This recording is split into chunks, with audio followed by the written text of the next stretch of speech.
ಗೃಹಲಕ್ಷ್ಮಿ ಫಲಾನುಭವಿಗಳಿಗೆ ಮತ್ತೆ ನಿರಾಸೆ ಕಾದಿದೆ. ಯಾಕಂದ್ರೆ ಮತ್ತೊಂದು 3 ತಿಂಗಳಾಯ್ತು, ಆದ್ರೂ ಕೂಡ ಒಂದು ಕಂತಿನ ಹಣ ರಿಲೀಸ್ ಆಗಿಲ್ಲ. ಹಾಗಾದ್ರೆ ಇಲ್ಲಿವರೆಗೆ ಗೃಹಲಕ್ಷ್ಮಿ ಯೋಜನೆ ಅಡಿಯಲ್ಲಿ, ಗ್ಯಾರಂಟಿ ಸ್ಕೀಮ್ನ ಅಡಿಯಲ್ಲಿ ಎಷ್ಟು ತಿಂಗಳು ಹಣ ಸರ್ಕಾರ ಪಾವತಿ ಮಾಡಿದೆ, ಇನ್ನೆಷ್ಟು ತಿಂಗಳ ಹಣ ಬಾಕಿ ಇದೆ, ಯಾವಾಗ ರಿಲೀಸ್ ಆಗುತ್ತೆ, ಈ ಕುರಿತಾಗಿ ಸಚಿವರು ಮೊನ್ನೆ ಒಂದು ಹೇಳಿಕೆಯನ್ನು ಕೂಡ ನೀಡಿದ್ದಾರೆ. ಏನದು ಹೇಳಿಕೆ?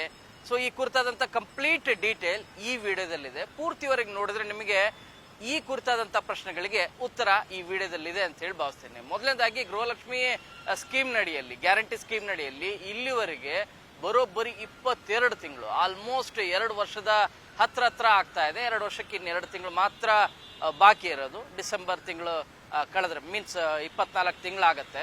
ಸೊ ಈ ಹಿನ್ನೆಲೆಯಲ್ಲಿ ನೋಡ್ತಾ ಹೋದ್ರೆ 22 ತಿಂಗಳ ಕಂತಿನ ಹಣವನ್ನ ಗೃಹಲಕ್ಷ್ಮಿ ಫಲಾನುಭವಿಗಳಿಗೆ ಹಣವನ್ನ ರಿಲೀಸ್ ಮಾಡಿದ್ದಾರೆ.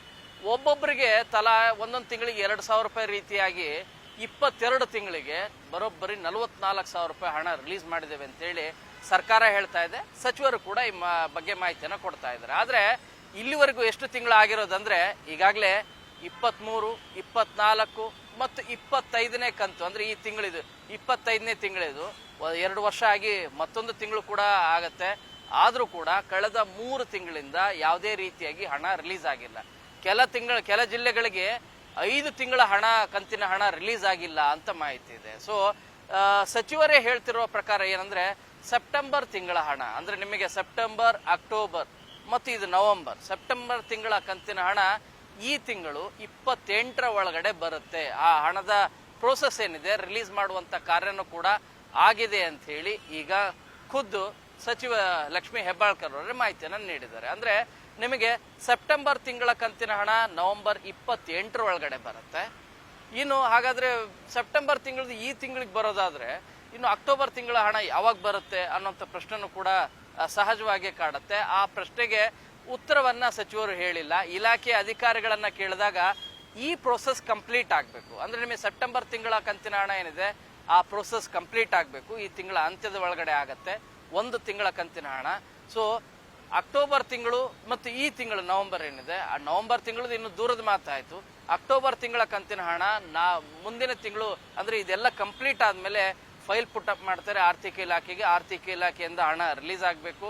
ಅದು ರಿಲೀಸ್ ಆಗುವಂತ ಪ್ರೋಸೆಸ್ ಏನಿದೆ, ರಿಲೀಸ್ ಆದ್ಮೇಲೆ ಹಣವನ್ನ ಕೊಡುವಂತ ಪ್ರಕ್ರಿಯೆ ಏನಿದೆ ಅಲ್ಲ, DBT ಮೂಲಕ ನೇರವಾಗಿ ಮೊದಲು ಡಿಪಾರ್ಟ್ಮೆಂಟ್ ಇಂದ ಹೋಗ್ತಾ ಇತ್ತು. ಈಗ ಹಾಗಲ್ಲ, ಡಿಪಾರ್ಟ್ಮೆಂಟ್ ಇಂದ ಜಿಲ್ಲಾ ಪಂಚಾಯತ್, ತಾಲೂಕ್ ಪಂಚಾಯತ್ ಮೂಲಕ ಹಣ ಹೋಗ್ಬೇಕಾಗಿದೆ. ಇದರಿಂದ ಮಿನಿಮಮ್ ಹಣ ರಿಲೀಸ್ ಆದ್ಮೇಲೂ ಕೂಡ 15ರಿಂದ 20 ದಿನ ಕಾಯೋದು ಇದು ಅನಿವಾರ್ಯ ಆಗಿದೆ. ಈ ಹಿನ್ನೆಲೆಯಲ್ಲಿ ಕಳೆದ 1 ವರ್ಷದಿಂದನೂ ಕೂಡ ಮೊದಲ ಆರಂಭದ 6ರಿಂದ 7 ತಿಂಗಳವರೆಗೂ 1 ತಿಂಗಳ ನಂತರ 1 ತಿಂಗಳ ಹಣ ರಿಲೀಸ್ ಆಗ್ತಾ ಇತ್ತು. ಅಂದ್ರೆ 1 ತಿಂಗಳ ಹಣ ಮುಂದಿನ ತಿಂಗಳ ಅಂತ್ಯದ ಒಳಗಡೆ ಮುಗಿದ್ಬಿಡ್ತಾ ಇತ್ತು, ಸಿಗ್ತಾ ಇತ್ತು. 2,000 ರೂಪಾಯಿ ಅವರ ಬ್ಯಾಂಕ್ ಅಕೌಂಟ್ಗೆ ಅಥವಾ ಅವರ ಪೋಸ್ಟ್ ಆಫೀಸ್ನ ಅಕೌಂಟ್ಗೆ ಹೋಗ್ತಾ ಇತ್ತು. ಬಟ್ ಈಗ ಹಾಗಾಗ್ತಾ ಇಲ್ಲ. ಕಳೆದ 1.5 ವರ್ಷದಿಂದನೂ ಕೂಡ ಈ ರೀತಿಯಾದಂಥ ಸಮಸ್ಯೆ ಇದೆ.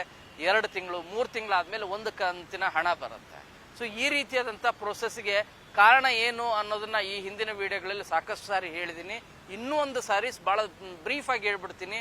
ಮೊದಲು ಮುಂಗಡವಾಗಿ ಹಣವನ್ನ ಪಡೆದುಕೊಳ್ತಾ ಇದ್ರು, ತಿಂಗಳ ಆದ್ಮೇಲೆ ಹಣ ರಿಲೀಸ್ ಆಗ್ತಾ ಇತ್ತು. ಹಾಗಾಗಿ ನೆಕ್ಸ್ಟ್ ಮಂತ್ ಅಂತ್ಯದ ಒಳಗಡೆ ನಿಮಗೆ ಹಣ ಸಿಗ್ತಾ ಇತ್ತು. ಈಗ ಹೇಗಾಗಿದೆ ಅಂದ್ರೆ 1 ತಿಂಗಳ ಕಂತಿನ ಹಣ ಪ್ರೋಸೆಸ್ ಏನಿದೆ ಆ ಒಂದು ಕಂಪ್ಲೀಟ್ ಆಗಬೇಕು.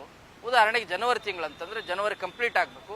ಅದಾದ್ಮೇಲೆ ಫೈಲ್ ಪುಟ್ಟಪ್ ಆಗಿ ಆರ್ಥಿಕ ಇಲಾಖೆಯಿಂದ ಹಣ ರಿಲೀಸ್ ಆಗಿ, ಹಣ ರಿಲೀಸ್ ಆದ್ಮೇಲೆ ಅದೆಲ್ಲದೂ ಕೂಡ DBT ಪ್ರಕ್ರಿಯೆ ಎಲ್ಲದೂ ಕೂಡ ಕಂಪ್ಲೀಟ್ ಆದ್ಮೇಲೆ ಮತ್ತೊಂದು ತಿಂಗಳ ಕಂತಿನ ಹಣಕ್ಕೆ ಫೈಲ್ ಪುಟ್ಟಪ್ ಅನ್ನ ಮಾಡಬೇಕಾಗುತ್ತೆ. ಈ ಕಾರಣಕ್ಕಾಗಿ 2 ತಿಂಗಳು 3 ತಿಂಗಳು, ಕೆಲವು ಬಾರಿ 4-5 ತಿಂಗಳವರೆಗೂ ಕೂಡ ಸಮಸ್ಯೆ ಆಗಿದೆ. ಈ ಸಾರಿನೂ ಕೂಡ 3 ತಿಂಗಳ ಕಂತಿನ ಹಣ ಅಂತ ಹೇಳಿ ಸಚಿವರು ಹೇಳ್ತಾ ಇದ್ದಾರೆ. ಆದ್ರೆ ವಾಸ್ತವವಾಗಿ ರಾಜ್ಯದ ಅರ್ಧದಷ್ಟು ಜಿಲ್ಲೆಗಳಲ್ಲಿ ನಿಮಗೆ ಸೆಪ್ಟೆಂಬರ್ ಮಾತ್ರ ಅಲ್ಲ, ಅದರ ಹಿಂದಿನ ತಿಂಗಳ ಹಣನೂ ಕೂಡ 2 ತಿಂಗಳ ಕಂತಿನ ಹಣನೂ ಕೂಡ ಬಂದಿಲ್ಲ ಅಂತ ಹೇಳಿ. ಇದರಲ್ಲಿ ಟೆಕ್ನಿಕಲ್ ಪ್ರಾಬ್ಲಮ್ಸು ಕೂಡ ಇರ್ಬೋದು. ಆ ಬಗ್ಗೆ ಏನಾದ್ರೂ ಸಮಸ್ಯೆಗಳಿದ್ರೆ ಒಂದು ತಾಲೂಕ್ ಪಂಚಾಯತಿಗೆ ಹೋಗ್ಬೋದು, ಅಥವಾ ನೀವು ತಹಶೀಲ್ದಾರ್ ಕಚೇರಿಗೆ ಹೋಗ್ಬೋದು, ಅಥವಾ ನೀವು ಮಹಿಳಾ ಮತ್ತು ಮಕ್ಕಳ ಕಲ್ಯಾಣ ಇಲಾಖೆಯ ಕಚೇರಿಗೆ ಹೋಗಿ ಅಲ್ಲಿ ನೀವು ಮನವಿ ಪತ್ರವನ್ನು ಕೂಡ ಸಲ್ಲಿಸಬಹುದಾಗಿದೆ. ಏನು ಸಮಸ್ಯೆ ಅಂತೇಳಿ ಅದ್ರ ಬಗ್ಗೆ ಮಾಹಿತಿಯನ್ನು ಕೊಡುವಂತ ಕೆಲಸನೂ ಕೂಡ ಮಾಡ್ತಾರೆ. ಸೊ ಹಾಗಾದ್ರೆ ಈಗ ಇಲ್ಲಿರುವಂಥದ್ದು ಬಹಳ ಸ್ಪಷ್ಟವಾಗಿ ನಿಮಗೆ 1 ತಿಂಗಳ ಕಂತಿನ ಹಣ, ಅಂದ್ರೆ ನಿಮಗೆ ಈ ಸೆಪ್ಟೆಂಬರ್ ತಿಂಗಳ ಕಂತಿನ ಹಣ ಏನಿದೆ ಈ ತಿಂಗಳ ಅಂತ್ಯದ ಒಳಗಡೆ ಸಚಿವರೇ ಹೇಳೋ ಪ್ರಕಾರ ನವೆಂಬರ್ 28 ಒಳಗಡೆ ಬರುತ್ತೆ, ಹಣ ರಿಲೀಸ್ ಆಗಿದೆ ಅಂತ ಹೇಳ್ತಾ ಇದ್ದಾರೆ. ಸೊ ಅಕ್ಟೋಬರ್ ತಿಂಗಳ ಕಂತಿನ ಹಣ ಅಂದರೆ 24ನೇ ಕಂತಿನ ಹಣ ಏನಿದೆ ಅದು ಬರೋದು ಇನ್ನೂ ಒಂದು ತಿಂಗಳಾಗುತ್ತೆ. ಅಂದರೆ ನಿಮಗೆ ಡಿಸೆಂಬರ್ ಅಂತ್ಯದ ವೇಳೆಗೆ ಬರುವಂಥ ಸಾಧ್ಯತೆ ಇದೆ. ಹಾಗಾದರೆ ನವೆಂಬರ್ ತಿಂಗಳ ಕಂತಿನ ಹಣ ಯಾವಾಗ ಬರುತ್ತೆ ಸರ್ ಅಂದರೆ, ಈ ಪ್ರೋಸೆಸ್ ನೋಡ್ತಾ ಹೋದರೆ ನಿಮಗೆ ನೆಕ್ಸ್ಟ್ ಇಯರೇ ಬರುತ್ತೆ ಅನ್ನೋ ರೀತಿಯಾದಂಥ ಸಿಚುವೇಶನ್ ಇದೆ. ಇನ್ನು ಎಲೆಕ್ಷನ್ ಟೈಮಲ್ಲಿ ಹಣ ಬರೋದಿಲ್ಲ, ಎಲೆಕ್ಷನ್ ಟೈಮ್ ಕೊನೆ ಎಂಡಲ್ಲಿ ಬರುತ್ತೆ ಅನ್ನೋದ್ರ ಬಗ್ಗೆನೂ ಕೂಡ ಸಾಕಷ್ಟು ಚರ್ಚೆ ಆಗ್ತಾ ಇದೆ. ಬಿಹಾರ್ ಎಲೆಕ್ಷನ್ನಲ್ಲಿ ಏನೆಲ್ಲ ಆಯಿತು, ಕೊನೆಗೆ 10,000 ರೂಪಾಯಿನ ಒಟ್ಟಿಗೆ ಕೊಡುವಂಥ ಕಾರ್ಯ ಆಯಿತು. ಮಹಾರಾಷ್ಟ್ರದಲ್ಲೂ ಕೂಡ ಲಾಸ್ಟಿಗೆ ಒಂದು 5 ತಿಂಗಳು ವೇಟ್ ಮಾಡಿ ಒಟ್ಟಿಗೆ ಹಣ ಕೊಡುವಂಥ ಕಾರ್ಯ ಆಯಿತು. ಬಟ್ ಇಲ್ಲಿ ವಾಸ್ತವ ಸ್ಥಿತಿ ನೋಡ್ತಾ ಹೋದರೆ ಒಟ್ಟಿಗೆ ಕೊಡುವಂಥ ಪ್ರೋಸೆಸ್ ಇಲ್ಲ. ಯಾಕಂದರೆ 1 ತಿಂಗಳಾದಮೇಲೆ 1 ತಿಂಗಳು ಮತ್ತು ಹಣವನ್ನು ಒಟ್ಟಿಗೆ 10,000 ರೂಪಾಯಿ ಅವ್ರ ಅಕೌಂಟಿಗೂ ಕೂಡ ಹಾಕೋಕ್ಕಾಗೋದಿಲ್ಲ.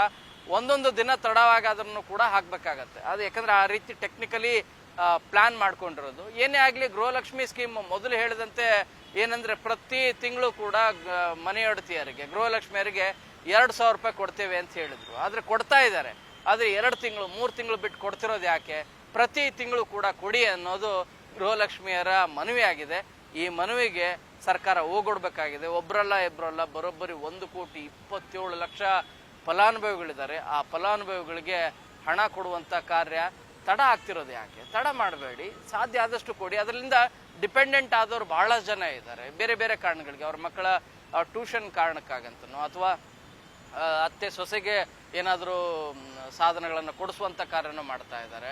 ಸಾಕಷ್ಟು ಉದಾಹರಣೆಗಳೆಲ್ಲವೂ ಕೂಡ ಇದ್ದಾವೆ. ಈ ಬಗ್ಗೆ ಸಚಿವರು ಕೂಡ ಸಾಕಷ್ಟು ಸರಿ ತಮ್ಮ ಎಕ್ಸ್ ಮೂಲಕ ಮಾಹಿತಿಯನ್ನು ಕೂಡ ಹಂಚ್ಕೊಂಡಿದ್ದಾರೆ. ಹೇಗೆಲ್ಲ ಯುಟಿಲೈಸ್ ಆಗ್ತಾ ಇದೆ ಒಳ್ಳೆ ಕಾರ್ಯಗಳಿಗೆ ಅಂತೇಳಿ. ಈ ಒಳ್ಳೆ ಕಾರ್ಯಗಳಿಗೆ ಯುಟಿಲೈಸ್ ಆಗ್ತಿದೆ ಅನ್ನೋದು ಖುದ್ದು ಸಚಿವರಿಗೆ ಮತ್ತು ಡಿಪಾರ್ಟ್ಮೆಂಟಿಗೆ ಗೊತ್ತಿರೋ ಸಂದರ್ಭದಲ್ಲಿ ಪ್ರತಿ ತಿಂಗಳು ಯಾಕೆ ಹಣ ಕೊಡ್ತಾ ಇಲ್ಲ?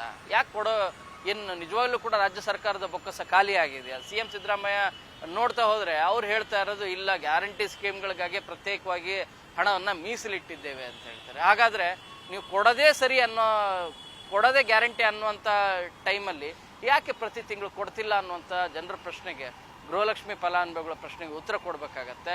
ಪ್ರತಿ ತಿಂಗಳು ಕೊಟ್ಟರೆ ಭಾಳ ಅನುಕೂಲ ಆಗುತ್ತೆ ಅನ್ನೋದು ಅವರ ಮನವಿಯಾಗಿದೆ. ಕ್ಯಾಮರಾ ಪರ್ಸನ್ ರಾಯ್ಡು ಜೊತೆ ಶರಣು ಹಂಪಿ, ನ್ಯೂಸ್ 18.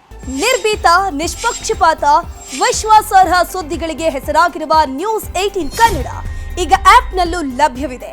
ದಯವಿಟ್ಟು ಇಲ್ಲಿರುವ QR ಕೋಡ್ನ ಸ್ಕ್ಯಾನ್ ಮಾಡಿಕೊಂಡು ಆಪ್ ಡೌನ್ಲೋಡ್ ಮಾಡೋದಕ್ಕೆ ಮರಿಬೇಡಿ.